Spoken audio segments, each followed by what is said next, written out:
Well, I think first of all, investors need to understand this inflation print. And so let's just do some quick economics.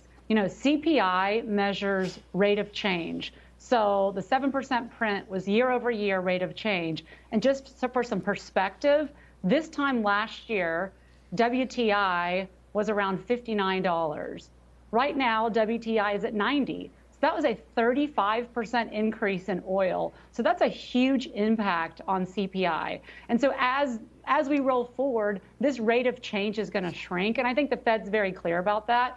And so I do think CPI, we're going to have some hot prints for the next few months, but that will wane. I think second of all, don't forget, Courtney, the Fed is still buying bonds right now, which to me is just so incredible. And we're living this, monetary and fiscal experiment. And so I think the next few months are going to be volatile. I don't think the Fed is going to come out with a 50 basis points because, once again, they're still buying bonds right now. They could have stopped that program 2 months, 3 months ago. And so I think they've been very transparent. We're going to get a hike in March. We'll probably get a few more hikes. But I think they're going to be very, very data dependent because don't forget, we have a $30 trillion U.S. debt. For every 1% increase you get in treasuries, that's $300 billion in interest. And so I don't think the Fed actually has the ability. They may have the willingness. They don't have the willingness. They don't have the ability either to raise rates just because we already have high deficits. But I think the market's going to be churning around until at least we get one of these rate hikes, which is still, five weeks away.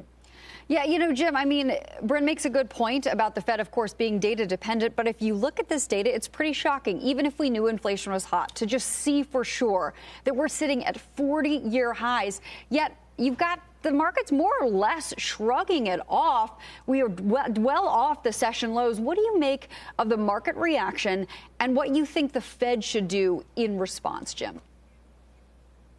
So, Courtney, first off, it's good to work with you. I know we've been on before, but never, I think, have you been in the anchor seat with me. So this is a nice treat. I don't know if you were watching the show about a week ago, but I said that the market had already adjusted to the Fed's aggressive rate hike regime, which is coming. And I think that's why the market is shrugging it off today. The market now has the atmosphere that the rate hikes are coming, and they may be fast and furious. For the markets to go down hard from here, you need another catalyst, something totally dissociated from inflation and the Fed. That could come, by the way. You've got the continuing resolution for the budget expiring next week. Nobody's even talking about that. You've got Russia and Ukraine. But I do want to answer your question a little bit more directly, which is that this print is obviously much hotter. A lot of us were looking for a softer CPI print.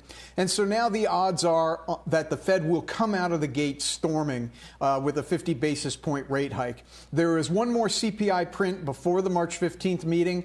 That would have to be significantly lighter than expected for this not to be a 50 basis point kickoff, in my opinion. But I think the more important thing for stock portfolio managers like me, like Bryn, like Shannon and Rob, is that this does not mean the market has to go down. The market has already adjusted to it. We've got hot inflation because the economy is good. Profits are growing. Revenues are growing. So the market is going to focus on those more than what the Fed has already baked into the cake.